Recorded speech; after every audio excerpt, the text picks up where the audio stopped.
Students, आपको passbook का overdraft यानी कि डेबिट बैलेंस दे रखा है ₹5220। अब क्योंकि ये ओवरड्राफ्ट बैलेंस है तो आप इसे एज अ नेगेटिव आइटम लेंगे। ठीक है बच्चों। अगला पॉइंट कुछ इस तरह से है, check deposited but not credited by the bank.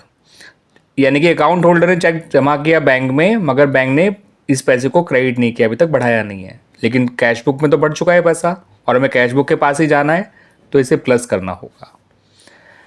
Check dishonoured and debited in passbook. कोई चेक हमने पहले पास्ट में बैंक से डिस्काउंट कराया होगा, वो चेक आज डिसऑनर हो गया और पासबुक ने डेबिट कर दिया यानी कम कर दिया। तो बैंक ने तो ये पैसा कम कर दिया, मगर कैश बुक में तो ये पैसा कम नहीं हुआ है, तो पासबुक को अपने काम को रिवर्स करना होगा यानी इस पैसे को बढ़ाना होगा। Same for bank charges. Bank charges जो होता है वो बैंक जब आपके अकाउंट से काटता है तो आपकी पासबुक को डेबिट कर देता है यानी कम कर देता है, मगर कैश बुक तो कम नहीं हुई है तो इसे वापस प्लस करिए। ठीक है बच्चों। इंटरेस्ट ऑन ओवरड्राफ्ट चार्ज किया गया था, जिसे कैश बुक ने ₹200 ज़्यादा कम कर दिया पासबुक के मुकाबले में, और पासबुक को कैश बुक के पास जाना है तो उसे भी ये ₹200 कम करने होंगे। पासबुक ने गलती से आप ₹900 किसी और पर्सन के आपके अकाउंट में बढ़ा दिए यानी क्रेडिट कर दिए, मगर पासबुक ने तो बढ़ा दिए, कैश बुक में तो नहीं बढ़ा हुआ है। आपको जाना कैश बुक के पास है तो इसे माइनस करिए।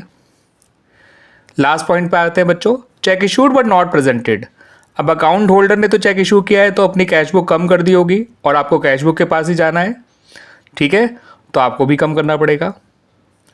अब जब आप सारे पॉइंट्स का ट्रीटमेंट कर लेंगे बच्चों, तो उसके बाद ये नेगेटिव है, ये नेगेटिव है, ये नेगेटिव है, ये नेगेटिव है।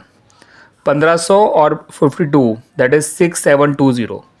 6720 तो आपका नेगेटिव आइटम का टोटल है बच्चों। ठीक है बच्चों।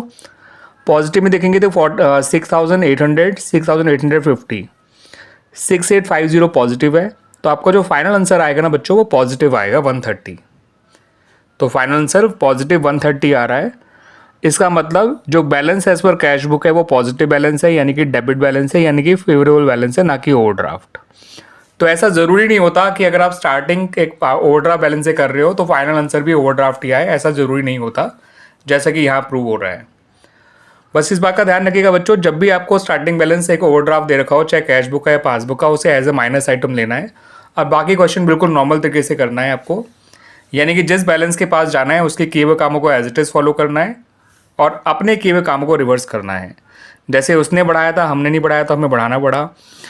ये हमने कम कर दिया, उसने कम नहीं किया तो वापस बढ़ाना पड़ा। ठीक है, बैंक चार्ज हमने कम कर दिया, उसने नहीं तो हमें वापस बढ़ाना पड़ा। उसने ज़्यादा कम कर रखा तो हमें भी कम करना पड़ा। जस्ट लाइक दिस बच्चों। ठीक है बच्चों, आया समझ में?